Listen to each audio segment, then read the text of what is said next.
Today, though, we're going to flip the coin and look at speaking. So I've called this the title of my TED Talk, which went absolutely ballistic. I think it's the third most viewed of all time on YouTube now.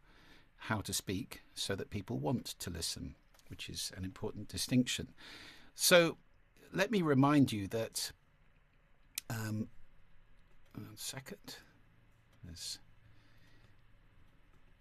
slide does not appear to be changing behind me, which is a bit annoying. Excuse me 1 second, I'll just have to check what's going on here.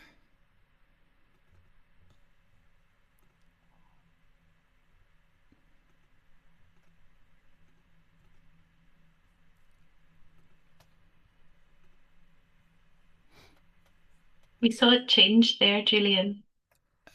Okay, I've seen it change now, so that's good. All right, so we're all on the same page.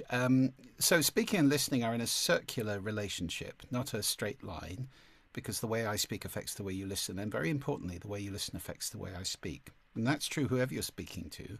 So your listening affects the communication inbound, and their listening affects your ability to speak effectively. And that all happens, of course, inside of a context. I talked briefly about that last time. We're not really going to cover the context very much in these two sessions. I'm focusing on the active speaking and listening elements. But I do a lot of work with architects, for example, talking about the appalling design of schools, offices, hospitals, all sorts of places where we do important things and nobody can hear what's going on and people are getting sick because of the noise. So, context, we leave those aside and let's talk about speaking. I want to start with power drains, if you like, the holes in your bucket, the things that lose power in your speaking. And let me start with what I like to call the 7 deadly sins of speaking. These are not to be avoided at all costs. You're not going to get mortal sin and all sorts of terrible things happen if you do them. They are, however, things which, if they become habitual, will make you harder to listen to. So they lose you power. Not, guilty pleasures once in a while, go ahead. But as habits, they're pretty destructive. Gossip, by which I mean speaking ill of somebody who's not present. It's obviously not a nice thing to do. But the thing about gossips, people who gossip, is that very often what they're saying is not true, not validated. It's, I heard from somebody about somebody that this happened. It's ill-intentioned, so you question their kind of vector, where they're coming from and what their motives are. And of course, that the moment you walk away, who are they going to gossip about? It's going to be you. So we don't necessarily trust gossips. And if you want a trust-based relationship, that is not a great way to go. Secondly, judgmentalism, condemnation. The parent whose child comes home and says, I got 95% in the test, and their answer is, what happened to the other 5? Have you ever worked for a boss like that, where nothing is ever good enough?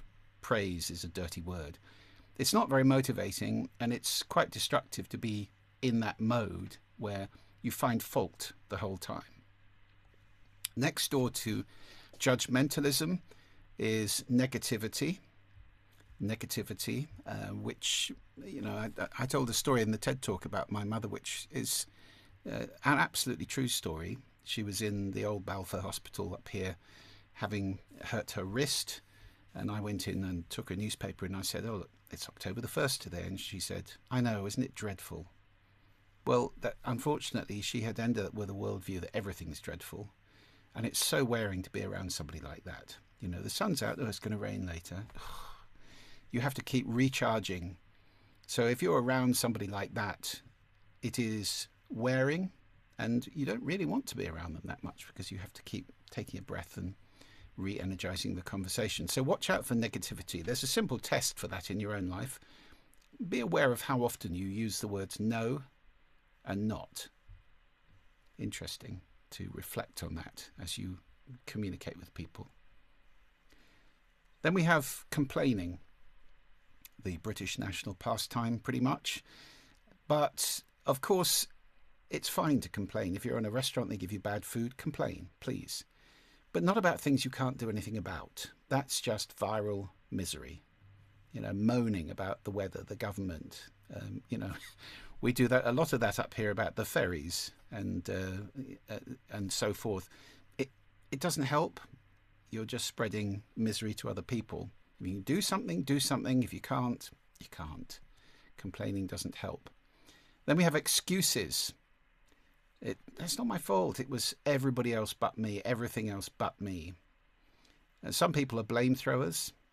And if that's the way you operate, then you don't learn much, do you? In fact, mistakes are very important. It's very often how innovation happens. And if you're in an organization which bans mistakes, it gets ossified very quickly. It's important to have the freedom to make mistakes. And also, when you make a mistake, to clean it up nicely. Not, it wasn't my fault, but yeah, I did this. That was the result. I'm sorry. This is what I'm doing to make sure it doesn't happen again. And here's how I am trying to make that better, an amend of some kind. So that's a clean way of clearing up a mistake, as long as you don't keep making the same mistake, of course. Excuses. Sorry, exaggeration. Going beyond. The Greek word hyperbole means to throw beyond.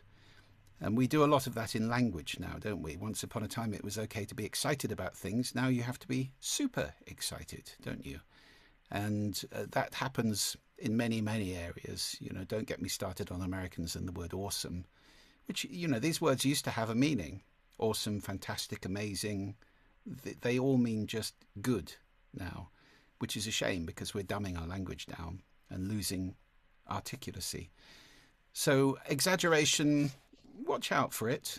It's an interesting exercise to try and say, even for an hour, exactly what you mean without hyperbole or inflation.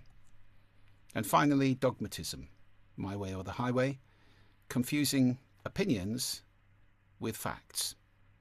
They're two different things. Unfortunately, the world we live in now is absolutely flooded with people who don't understand that distinction and insist on thumping the table and shouting at people with whom they disagree based on opinion, not fact. So that's an interesting thing, again, to disentangle, to be clear about what you've got is an opinion here, and even ask permission. Would you like my opinion on that? No? Oh, well, I had such a good opinion, all ready to go.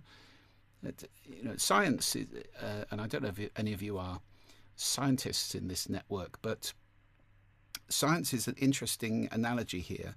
If scientists held on to theories the way that people hold on to opinions, we wouldn't advance very far. Scientists are delighted if a theory is shown to be wrong by something else coming along, because it means there's an opportunity to learn something new and to find a better explanation.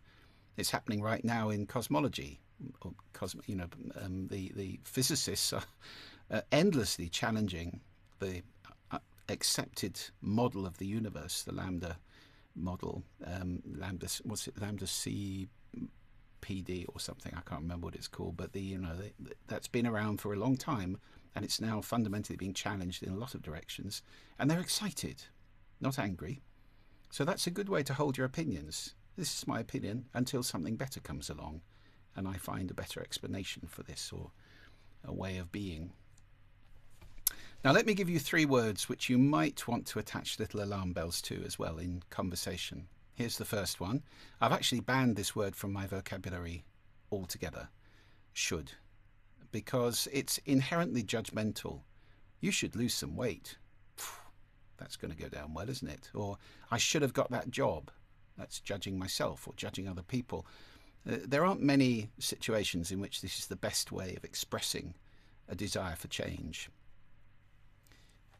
This one is a wonderful word as an adjective, but as an adverb, it's a minimizer, and it's very important to watch out for this little word. It's like bindweed once you start using it.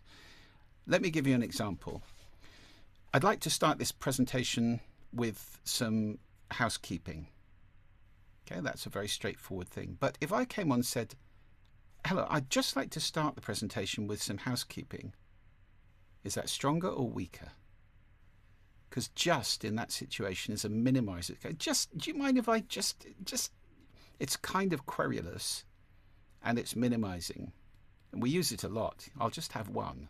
Have you ever got in trouble by just having one? I think we all have at some point in our lives. So, or, he's just a child. Demeaning, minimizing. Watch out for that one. And finally, but. Do you know you can universally replace this word with another and have far better communication? I'll give you an example.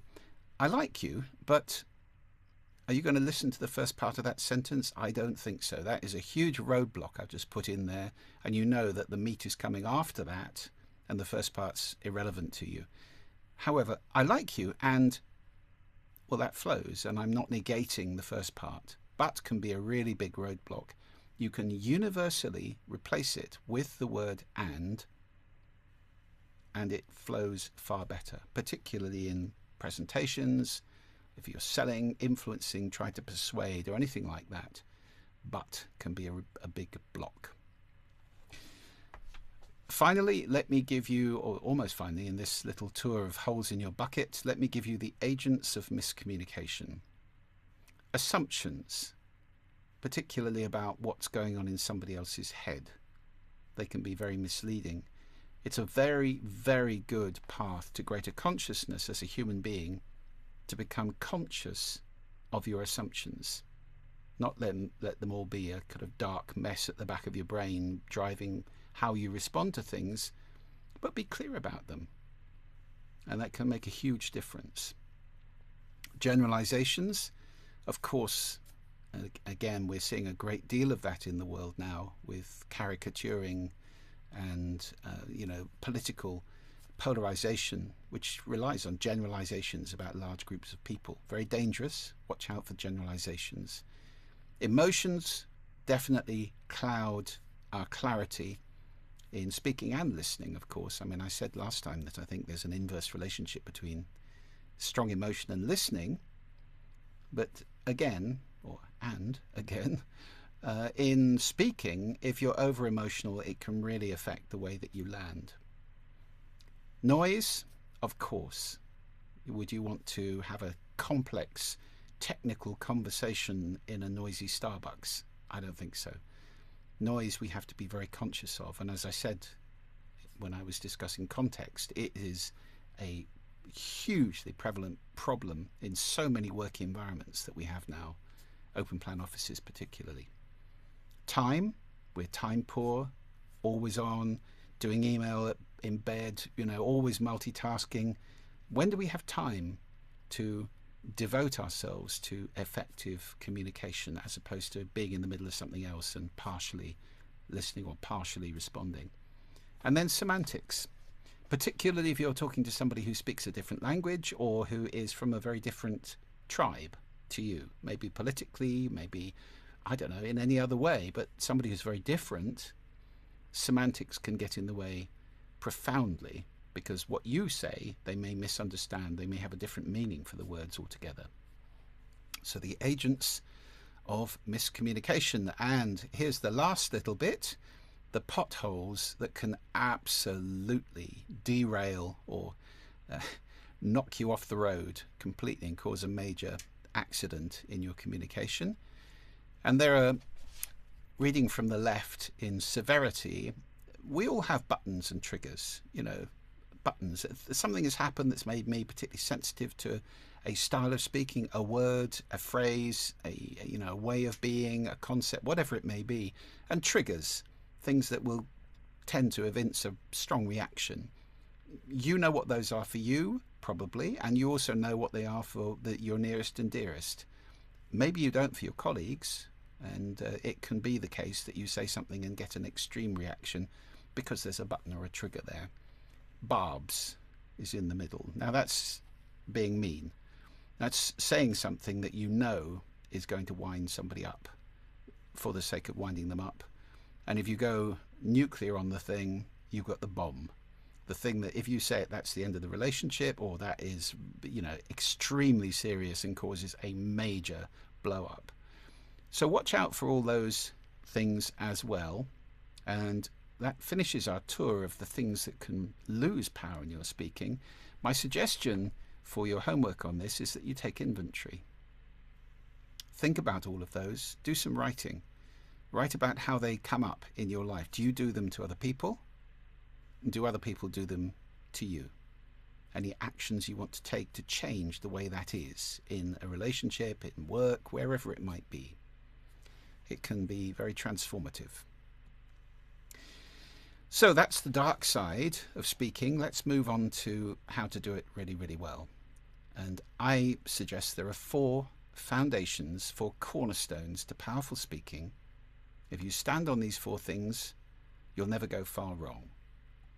They spell the word hail, which is handy because that also means to greet or acclaim enthusiastically.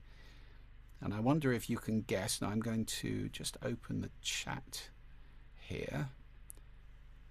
And I wonder if you can guess what hail stands for. Let's start with the H. Anybody want to guess what the H stands for in hail? Just type it into chat. Helpful, that's a nice thing to be, definitely. But it's not the word I've got.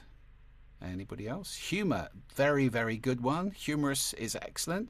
Not all of us are, though, and you can be a very powerful speaker without being humorous, so it's a lovely thing to do. Happy, yep, unless you're delivering terrible news, in which case you can be powerful and unhappy. So that's kind of an optional. Thank you very much. That is Rhiannon. Honest, honesty. Being clear and straight in what you say.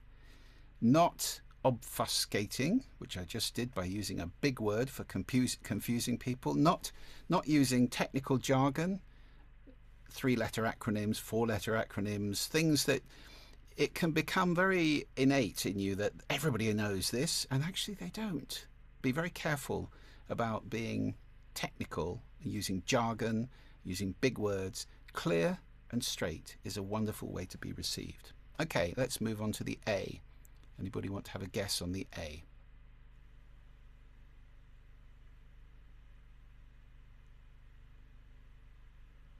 Authority. Well, that's a good way to speak. Definitely approachable. Yep, I like that as well. But these are not the word I've got there.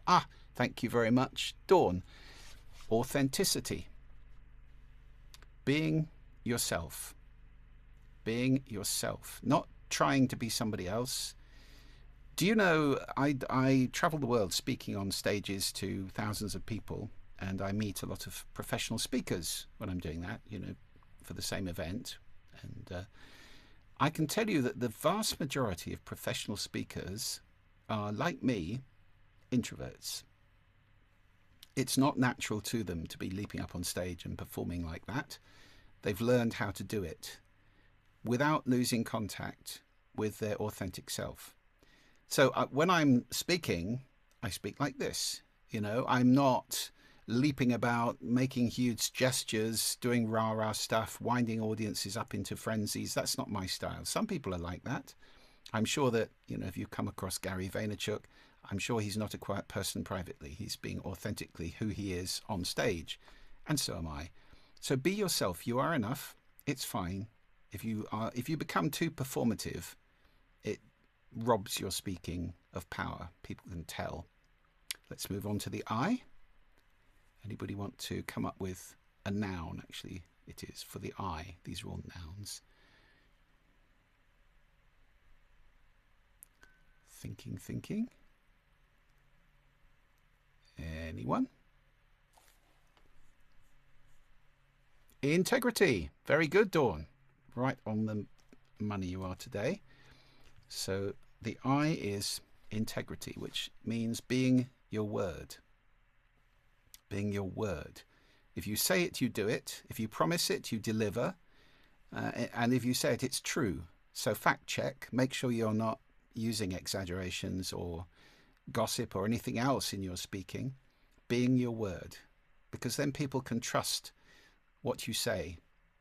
If you aren't in integrity, if you do all those other things I just mentioned, then your words evaporate like puddles in the sun and nobody will listen to you very much. And the L. The last one. Anybody want to guess what the L stands for?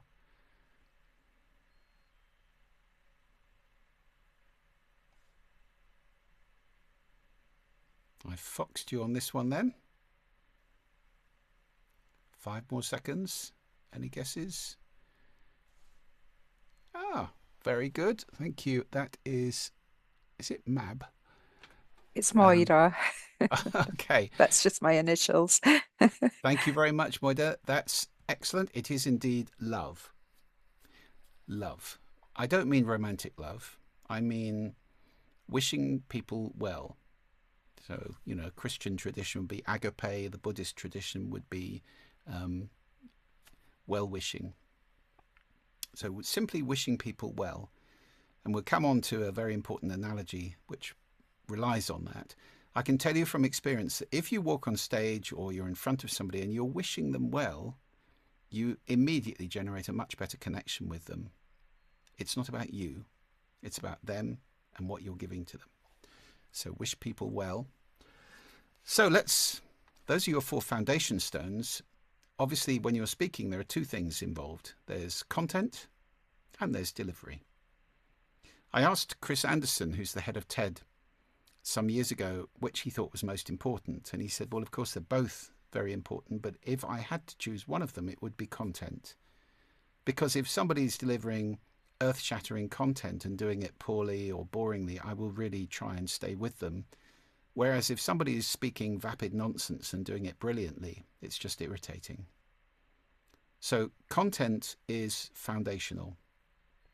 And let's talk about how to create great content for a moment. There are 3 intentions involved, 3 intentions at play in any talking, particularly if you're presenting or speaking on a stage, but it's always true for every conversation, even if it's one-to-one. First, there's your intention for you. What do you want at the end of this? What does success look like at the end of this? You can be very clear about that, and it gives you a much stronger path to that point if you're clear about it. Secondly, what's your intention for the audience? You may be taking them on a journey. You know, in films, they talk about a character having an arc. What's the arc you're taking the audience on, whether it's 1 person or 1,000? They start somewhere and they finish somewhere else. Where is that?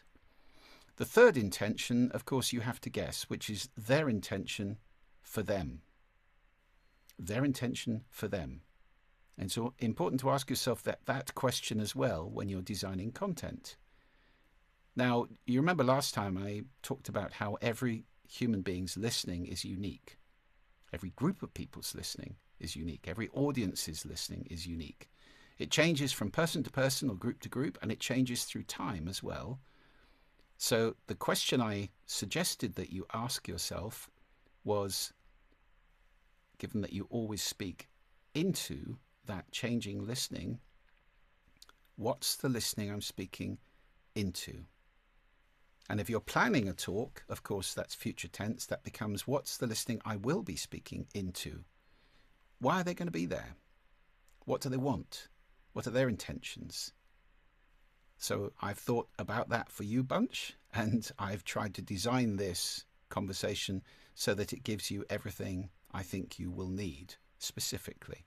So saying the same thing every time in the same way is not going to be the most effective way. Asking that question is critical. And you can follow it up with a big so what. Put yourself in the audience. Imagine they're listening to you. Imagine you're listening to you and you're saying, so what? Why does this matter to me? Why would I care? What's the benefit? And you might want to start with a why in your presentation, talk, conversation to make that clear. Many people have a way of communicating, whether it's written or verbal, which looks like this. So what happened is this, and this, and then this happened, and that happened, and then the effect on us was this, and this, and this.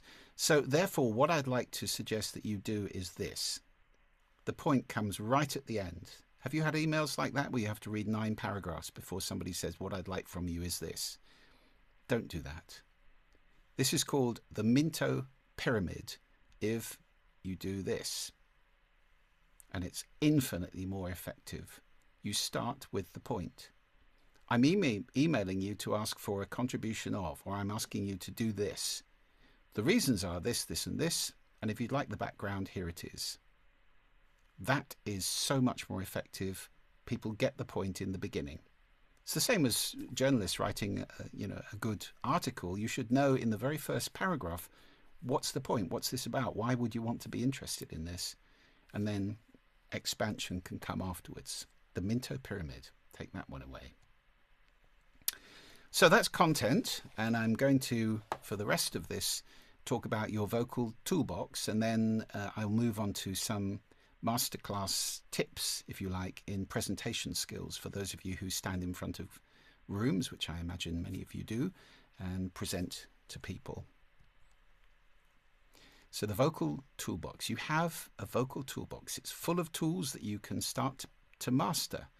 You can't do that if you're not familiar with them at all, if you haven't even thought about them. Unfortunately, many people have the opinion that your voice is just your voice. I just speak. We've all got a voice, we're given, that's it. So not true, so wrong. The human voice is an incredible instrument. It's the instrument we all play, actually. Would you want to go on stage in Carnegie Hall to do a piano recital, having never had a lesson or done any practice? I don't think so. And it's the same with your voice. If you're using your voice in business, in any field where you are trying to persuade, influence, inspire, entertain, whatever it may be, you owe it to yourself to train that voice, to understand the mechanics of it and optimize it, because your voice can do so much more than you think it can. Let's start with breath. Your voice is just breath, of course it is. Now I wonder when the last time is that you took a deep breath. Has anybody here got a breathing practice? You can stick your hand up using the little reaction thing, if you like, and just tell me. I'm not seeing anybody who's got a breathing practice. It could be yoga. Oh, one or two. Yeah, very good. So breathing is very, very important. Your voice is just breath, and it's also very good to have a strong breathing practice if you ever get nervous, for example. Because if you go on stage and your voice is a little bit like this, you take a big deep breath and it'll settle it right down.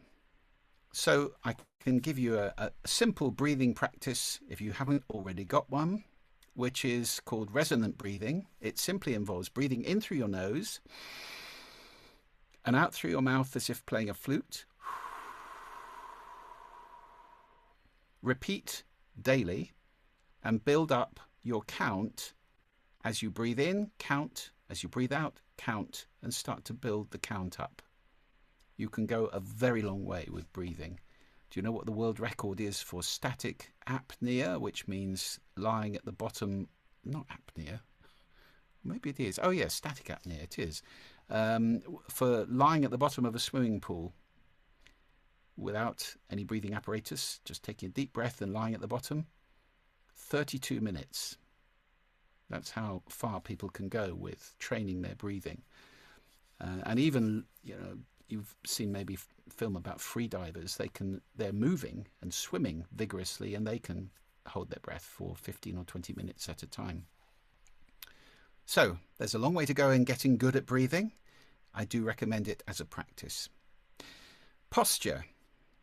It can be irritating to see somebody who's got a sort of angled posture, who's not looking natural or comfortable when they're speaking. And I'll give you a visualization which is enormously helpful to get posture neutral and not interfering with the communication you're trying to get across to somebody. That visualization is, imagine there's a string attached to the top of your head. So you can do it now as you're sitting. Just imagine you're dangling from a string attached to the top of your head. You may find your shoulders go down and back. You may find you feel a little bit looser, maybe not so hunched over as you perhaps were.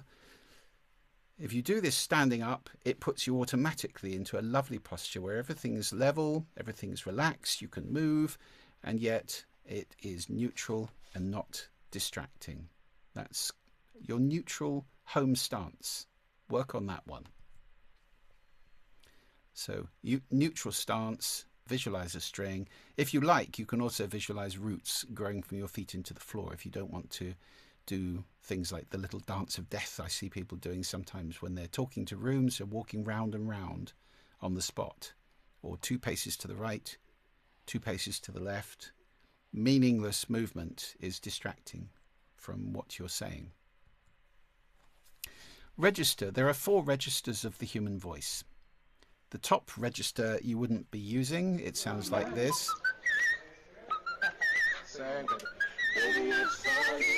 Actually, I've just realised I've probably got my noise suppression on, and let me just turn it off. Could you hear anything there or not?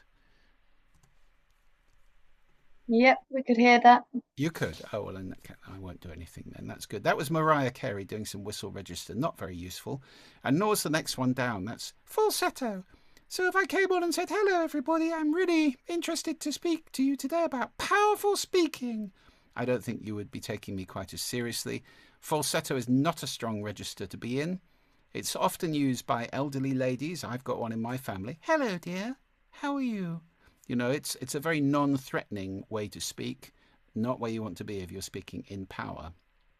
Modal is where we want to be, and that's where I am at the moment. But even within the modal register, you have a lot of different spaces in your body that you can resonate in using your voice.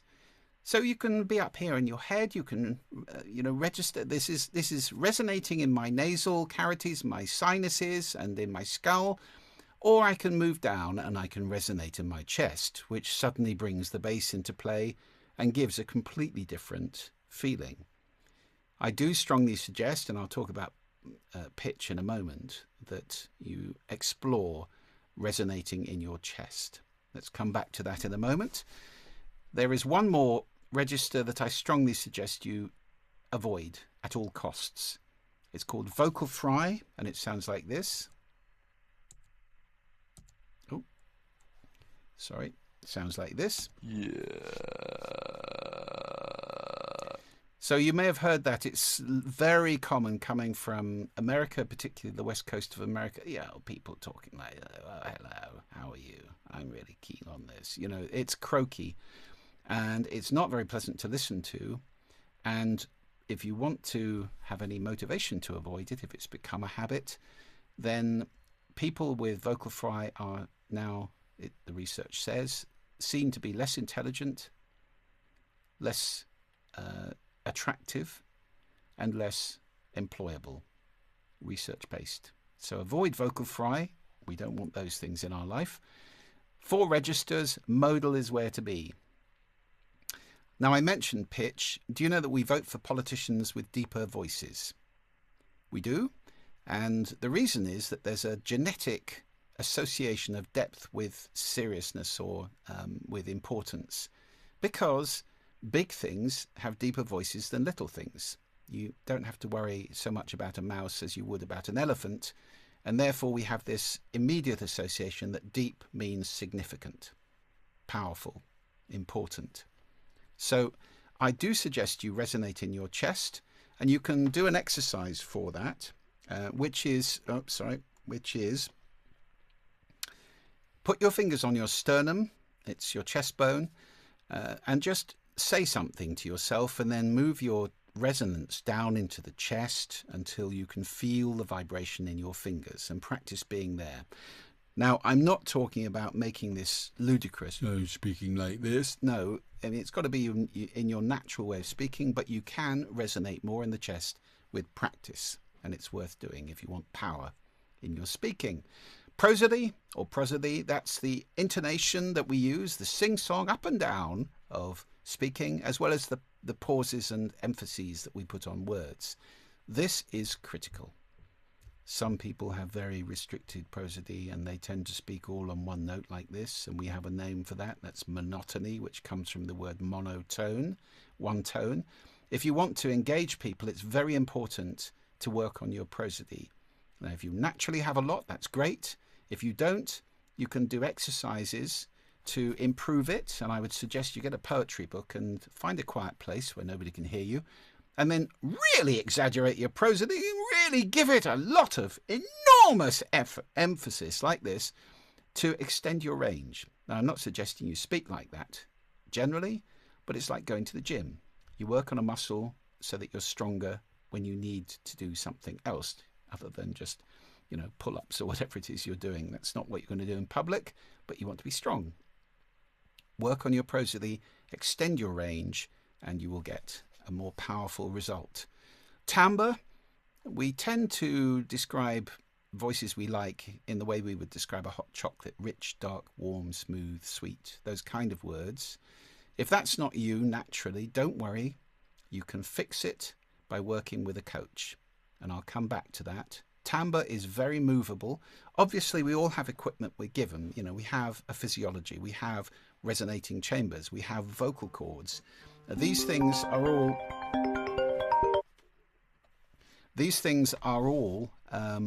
important, but they don't have to limit you, because you can do a great deal with whatever you're given physiologically. So timbre is variable. Get a coach.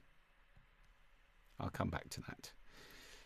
Space, by which I mean gaps, silence. I talked in the listening piece about the importance of silence and of getting a practice of silence, and it helps you as a speaker. It's one of the most important things, actually, to help you as a speaker, to be comfortable with silence, to be able to pause like that, because you don't then have to fill it with ums, ers, you know what it means, and so forth. If you become comfortable with silence, this is the way to remove the filler words. And it's also enormously powerful to be able to say, this is so important, and let it land. So silence is one of the most important tools of a powerful speaker. And the exercise I gave you last time, I will give it to you again. 3 minutes of silence twice a day, please. It lets your ears recalibrate. Become comfortable with silence. Make silence your friend. Many people in the modern world are uncomfortable with silence. Now, that'll be less true of those of us who live in islands or in remote places.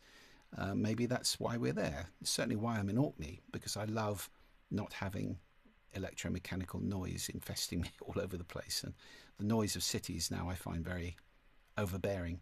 Whereas a lot of people who live in cities, when they go to the country, they go, I can't stand it, it's too quiet.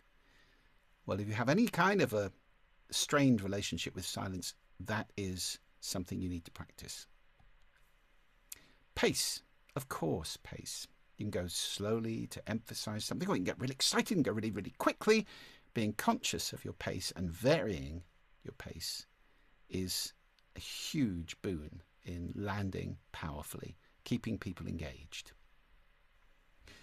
Now, if you want to look at your pace variation, then you can do this exercise, which is simply get your phone, record yourself reading something or speaking, and mark yourself out of 10 for pace variation. Pace variation. How much are you moving from fast to slow, from using a lot of words very, very quickly, or slowing right down? It's a powerful tool, again, to be comfortable with varying your pace. Finally, we have volume, going from a whisper to a shout. Of course, you can vary your volume. In all of these things, you've heard me use this word over and over again, the most important aspect of speaking is variation. Not delivering the same thing in the same way all the way through a conversation. Because you can deliver emotion by varying all of the things I've talked about, and you can avoid hypnotizing people. So repetitive prosodies, for example, will do that. Even if you've got a prosody, if I say everything like this, and every sentence does exactly the same shape, after a while you'll find that you're falling into a complete reverie and you lose contact with my meaning. And that's a way of hypnotizing people. They'll go into a kind of coma eventually because you use the same thing over and over again. Another one is high rising terminal, where everything's said as if it were a question, even though it's actually a statement. Now that's a querulous intonation because it's kind of got a little embedded, is that okay, at the end of every sentence. Try to avoid that one as well, especially because repetitive prosody robs you of meaning. Now I said I'd end with something on public speaking, which is something many people fear or don't feel comfortable with. It's not true that people fear it more than death. That's an urban fairy tale, but a lot of people are scared of this kind of scenario. Let me give you PPD, a little acronym. It's not an acronym, is it? A little set of initials, which is my system for teaching people how to be great public speakers. The first P stands for practice. If you're going to be good at something, you have to practice it. So just in the same way as anything you've learned, like, you know, driving, you didn't know you wanted to drive originally. That's unconscious incompetence. Then when you were in your teens, you knew you wanted to drive and you couldn't. That was conscious incompetence. Then you learned how to do it. But do you remember the first time you drove? You know, hands fused to the wheels, sweating, terrified. That's conscious competence. And now, of course, you've moved to unconscious competence. You don't even think about it. You drive from A to B and you don't even remember doing it. So to move through those stages, what it takes is practice as well as consciousness. The best way to practice speaking easily and cheaply is to set your phone up, just get a tripod or put it on a bookcase and stand in front of it and deliver talks. Write yourself a little talk, you know, give yourself some topics, talk about them, watch them back, and I guarantee pretty quickly you'll be going, oh my goodness, I didn't know I did that. So it's a very revealing way. You can become your own coach that way. If that doesn't give you enough, you can join a group. Toastmasters International, if you're in a town, probably have a chapter within a fairly short distance of you. You can look them up on the internet. They're global. And what they are is groups of people get together in a town hall or above a pub or something, and they come together and they speak to the group, and they get a coach who coaches them, and they have phases you can go through, skill sets that you learn. It's very good. It's a wonderful way to practice actual live firing public speaking with a very low threat environment. There's no consequence. You know, get it wrong and you get coached on how to do it better next time. So that's Toastmasters. My only criticism of Toastmasters, I love the organization, and I was very honored they gave me their Golden Gavel Award a few years ago. Nevertheless, I would say they tend to be a little bit performative. So they kind of get into the performance of a speech rather than the authenticity of the speaker. And I'm all for authenticity.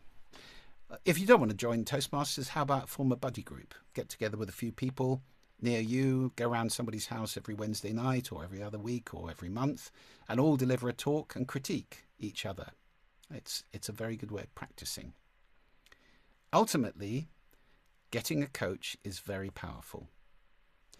Now, you know, I do that as a living at fairly high level. I tend to coach people who are doing TEDx talks or TED Talks or CEOs. If you want to get a coach, you can look on the internet. You can find a drama coach, a voice coach, a presentation coach, a singing coach, a theatre coach, whatever they may be. Anybody who works on the voice, you can work with them. And I know some very good voice coaches who are in that way. I mean, I don't do the technical work on voices like that. I'm about speaking powerfully. But you can get a coach. Even people like Federer at every stage of their career had a coach. You know, world champions still got a coach, because they would be working on what's the 0.3% improvement you can get. Because, of course, at their level, that can be the difference between winning and losing. So getting a coach is a very good thing to do. You can't see your own game. The second P is prepare. Now, of course, that starts, I'm going to say it again, with asking the question, what's the listening I will be speaking into? Prepare, get your intentions clear, do the so what, get your content right, and rehearse, rehearse, rehearse, rehearse, rehearse. I really strongly suggest that you rehearse before you do the thing to make sure that you're on time, that the content feels good, that you know what you're doing. Get to the point where it's jazz. Now that's my description of the ideal place to be as a speaker. Like a jazz band, they know the tune so well that they can all improvise around it. So it's always the same tune, but the notes change. The improvisation happens because they're generating it in the moment, authentically from them. That's where you want to be with speaking. So I'm not reading anything. I never read anything. It comes naturally. I know what I'm doing. I have slides. I know where I'm going, but it's jazz. When you have a talk to give, if it's a public talk, check, check, check. Whether it's a classroom in a school or a huge theatre, check. Do they have all the equipment you need? You know, it's pretty demotivating to turn up and say, what do you mean you don't have a projector? My whole thing is slides. So make sure you know what you need, check that they've got what you need, and then when you get there, if it's a biggish gig, then you want to do a sound check, a tech check, a run through, a rehearsal of some kind. Be nice to the AV crew, if there is one, because they will make or break your presentation, and make sure you know everything that you need to know, including simple little things like, where do I go after I finish? You know, do you go off backstage or stage left or right? Where do you come on from? These little things can be very eggy if you get them wrong. So check everything. That's the second P. The D is deliver. Now do make sure that you're in a position to deliver on the day. Be well hydrated. Have effective nutrition, not loads of chocolate an hour and a half before you go on because you would be in sugar crash. Not loads and loads of coffee because the same thing can apply, or you can get over egg it. So, you know, herbal tea, room temperature water, sip. Make sure your vocal cords are lubricated and you've got plenty of blood sugar when you need it. Warm up with some exercises. I strongly suggest this. Do some stretching before you go on. You might do that backstage or in a loo or somewhere. Just get your body with you, you know, warmed up and feeling like it's ready to go. And you can do some power poses if you like. This is Chris Hoy doing his power pose when he won the gold medal. A power pose is anything that makes you bigger. Amy Cuddy's famous TED Talk, #2 best seen TED Talk of all time, I think, is about how she discovered that doing a power pose releases testosterone into your system. That's a hormone that makes you feel stronger and more confident. So if you want extra boost of confidence, go somewhere where people can't see you and do a power pose or two. Now I'm going to give you my vocal warm-up exercises, which we can do together, actually. So these are the things I do before I do any talk, and they're very quick and easy to do, and they will get your voice fully warmed up and ready to support you. First of all, one for the lungs, which is we're going to breathe in and moan out. So with me.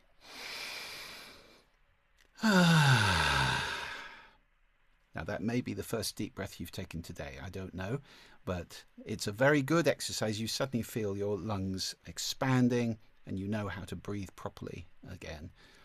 Then we have 2 for the lips, very important part of your equipment. The first is to go bo.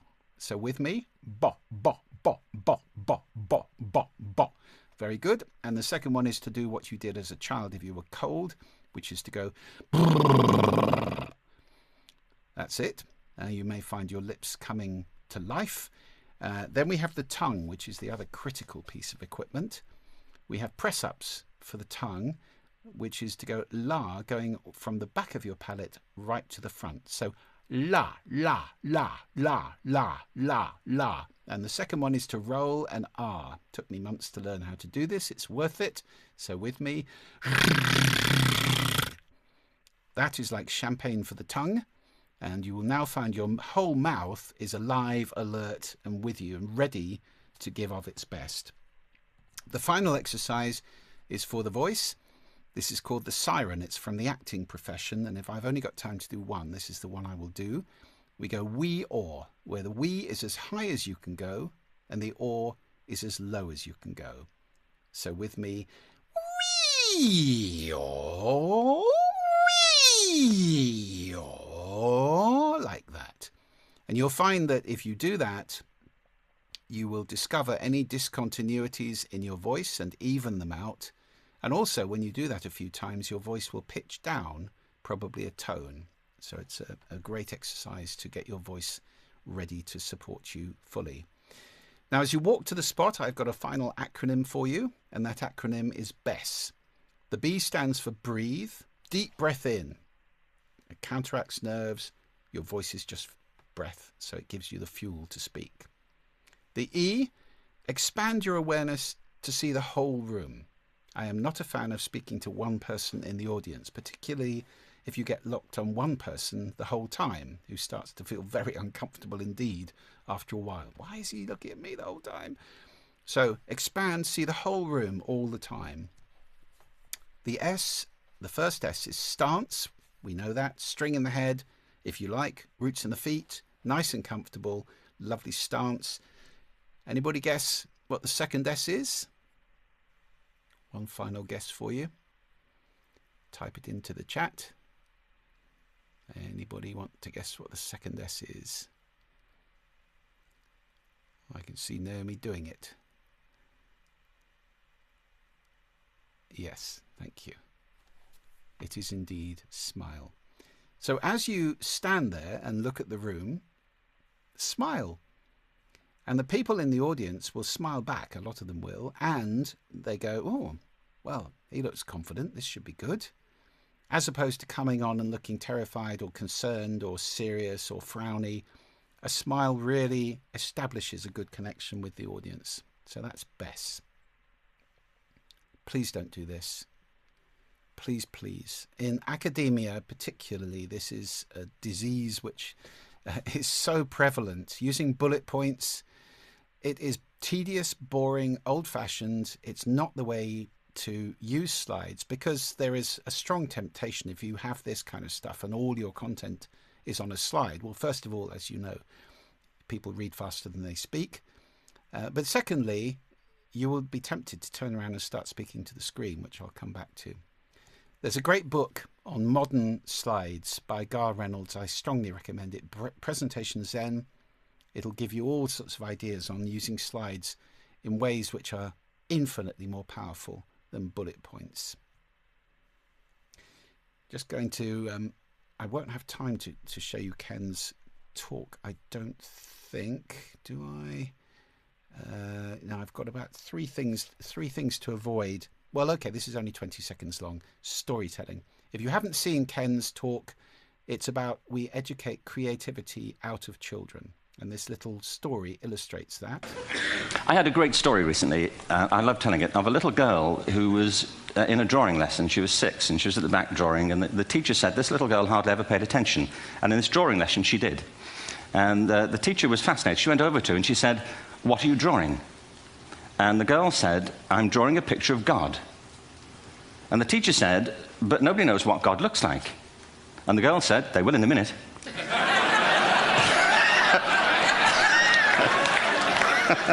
So that's Ken's entire talk in a 20-second story, which is charming and funny. Stories can be wonderful ways of getting your point across, so become a good storyteller. Let me finish with just a few things to avoid in public speaking. Speaking to the screen.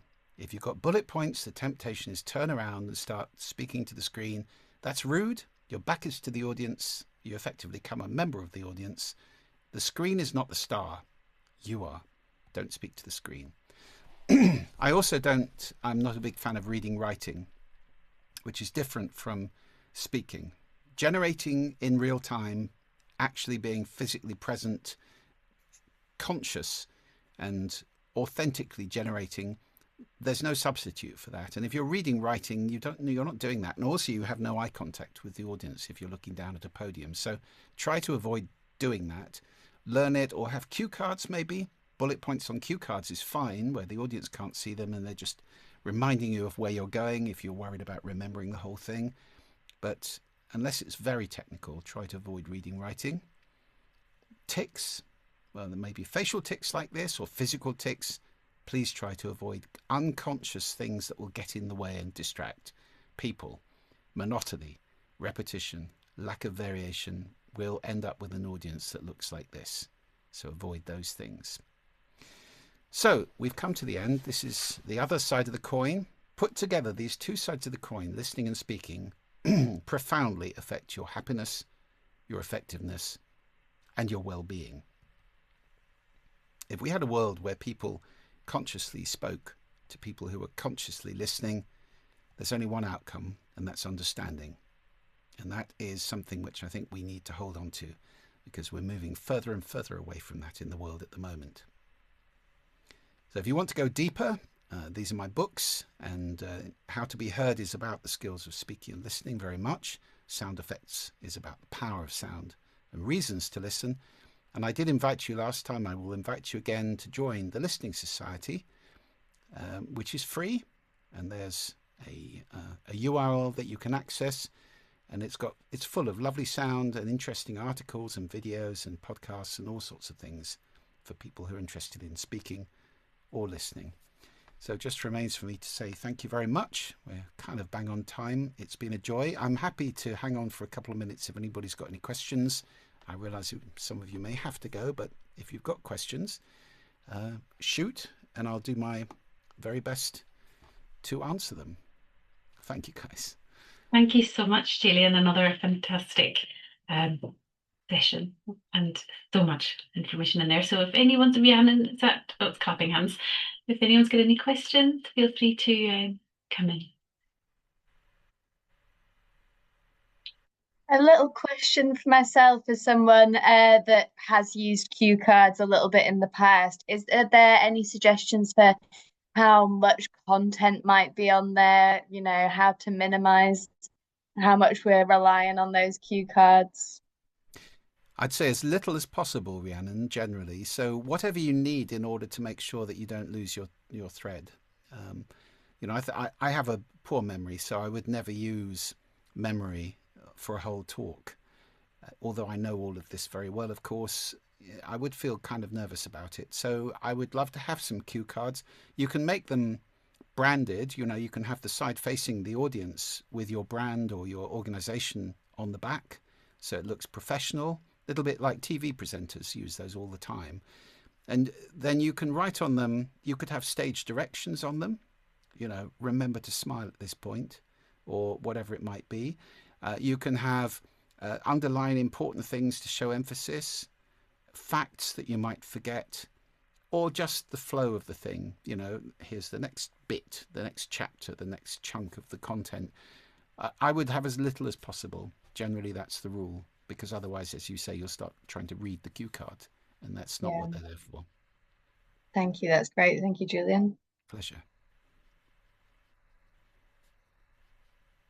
I'm seeing Donna's put in the chat that guilty of using bullet points, and yes, I would agree. I'm bad for that too. So that's been very good to understand how to avoid that. Do get the book by Guy Reynolds. I mean, there are two sins which are very common with PowerPoint or Keynote, whichever you're using, or Prezi or whatever you're using. There are lots of, or Google Slides. The two cardinal sins are bullet points, where your content is on the screen before you've said it. If you want to do, you know, Guy Reynolds talks about a slidement. It used to be the case that people would always say to me before an event, can we have your slides so we can distribute them to people afterwards? And I would go, no, because my slides are just pictures and it won't make any sense to anybody if I'm not talking. What they're expecting is that kind of deck of bullet points. Now, if you want to give somebody something afterwards, either a recording or a slidement. And I will actually, I'll put all of the slides from both of these two talks into a PDF and make it available. And I'll give you a link to that afterwards, Naomi, so you can give everybody access. But most of them are just pictures. So you'll remember it because you remember what I said. They're a good aide-memoire. So that's a leave behind. That's different from slides. Don't do a slidement, as he calls it, a horrible hybrid of slides and document. The other cardinal sin that people make, apart from bullet points, is overloading slides. I'd far rather have 100 slides with one thing on each than 10 slides with 10 things on each. And that particularly is true if you're doing things like graphs or complex information. I see this in the financial industry all the time. They have a slide with 4 graphs and a chart and a spreadsheet, and you just go, oh my goodness, what on earth is going on there? Just one thing per slide. You can move through the slides nice and quickly, that's fine, but one thing per slide is more than enough, and then people can focus and they can have clarity. So those are the 2 things to avoid with slides. Thank you very much. Have we got any last questions? No. I think it's been so thorough that there's no room for questions now. It's been so Wonderful. much. Well, I wish you all very happy speaking and listening. And Naomi, I'll send you a link to the PDFs, one for each of the sessions in due course later today. Thank you so much. And thanks.